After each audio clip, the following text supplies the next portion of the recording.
Thank you very much, Mr. Speaker. Let's now move to the third speaker from the government side, Mr. Connor Mui.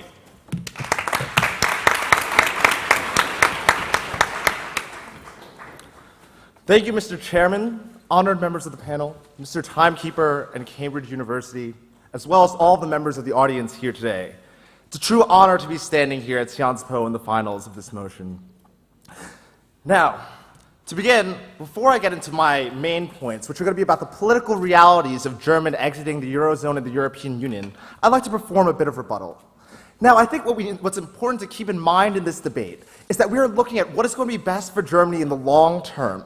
And the fact is that moving to the common euro currency was a bad decision in the first place because it did not allow countries to use monetary policy to change the value of their currencies to fit their economic situations. And that in the long term, abandoning the euro, abandoning this failed decision is going to be best for Germany and the EU as a whole. Now, what have we heard from Mr. Lee? We've heard from Mr. Lee that 61% of Germany's trade is with the European Union. But the fact is that this number has been thrown out without justification, without demonstrating how it is that all this trade is suddenly going to disappear and harm Germany. And first of all, even if some European countries fail, the 61% of trade is not going to disappear. Now, not right now. Now, in the first place, the governments which are insolvent are not making up all of the 61% of trade. How much of this 61% is actually going to countries which might fail? But in the long term, we believe that we get greater stability on our side of the house because we allow countries to exercise control over their monetary policies, not at this time. The next thing that Mr. Lee talks to you about is freedom of production. He throws out these terms like comparative advantage. Those sound like nice things. But guess what? You don't need a common currency to have capitalism. You do not need a common currency to allow freedom of production to move production, no, not at this time, to the most productive countries. Think about NAFTA. Think about the United States and Mexico. The United States and Mexico do not share a common currency, yet are able to have all these types of benefits. This is not something unique to the Eurozone. The final thing they talk to you about is freedom of purchase.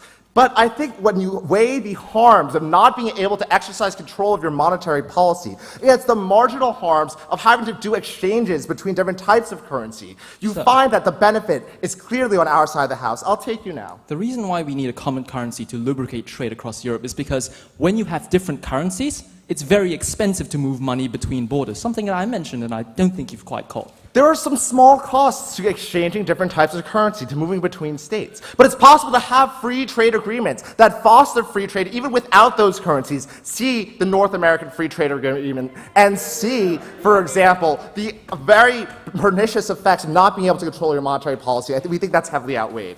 I'd like to move on to not at this time, to my side of the case, which is going to be about the political realities that Germany would face and how Germany would be able to maintain its international influence and better reflect its domestic politics by making this move. Now, we have a saying in the US, what have you done for me lately? What has the EU done for Germany lately politically?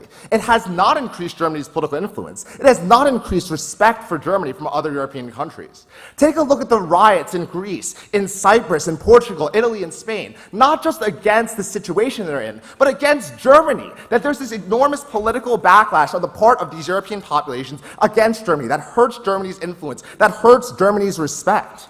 And all of this is happening while the austerity measures haven't even been fully implemented. Not at this time, while the Greeks are still paying their civil servants just to show up for work. And this is the reaction of these countries against Germany. It's hurting respect for Germany. It's hurting Germany's legitimacy. Now, if Germany is gaining any types of political benefits right now, it's very hard to see. And in fact, EU membership has become a political liability for Germany, dampening respect for it and its ability to exercise political influence. The next thing I'd like to talk to you about is how Germany will still be able to be a world leader politically even without the EU. Now, what are the types of political influence we care about? I'll take you now.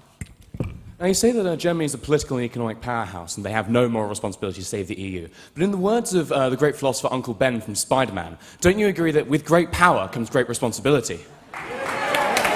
It's interesting that you talk about responsibility. Because sometimes I think when you take on too much responsibility, you remove the responsibility of the countries that are failing. You tell them it doesn't matter if they have poor policies. It doesn't matter if they have retirement ages at 50, but we're going to bail you out. We believe that if you give too much responsibility to Germany, you remove the all-important responsibility of the people in the countries that might fail. So what are the types of political influence we care about? We care about trade regulations. We care about influence in international institutions. We think that Germany's still going to be very powerful in both of these, even without the EU, even perhaps more powerful. Germany is the fourth largest economy in the world. It can control access to its markets. It can control its exports. And using these bargaining chips, it's able to exert leverage in institutions like the World Trade Organization to push for its own agenda. Germany is going to remain powerful in international institutions like the United Nations because countries vote as individuals, not as regional blocs, and outcomes reflect the strength of individual political actors. Germany remains a powerful political actor because of the size of the market. And the last thing we tell you is that by leaving the Eurozone, leaving the European Union, Germany is more in line with the will of its own people. That German citizens do not support the Eurozone. They perceive these bailouts as subsidizing the lavish lifestyles of Southern Europeans, subsidizing retired 50-year-old civil servants who spend their days in Speedos on beaches. They recognize that their money is going to states that conducted bad practices and didn't pay their taxes, while the Germans worked hard and practiced sound economics. This is what the German people believe. And they also recognize the unfavorable ways that their economy is linked to the risks and instabilities of other European countries through this Eurozone. That in the long term, Germany's economy is exposed to tremendous amounts of risks because if other countries start to fail, then Germany would fail as a result of having this common currency. They recognize this risk. They reject the euro. They reject the European Union. Therefore, Germany maintains its international political power, and it's more in line with the domestic political will by exiting the Eurozone. For all these reasons, we're proud to propose the motion today.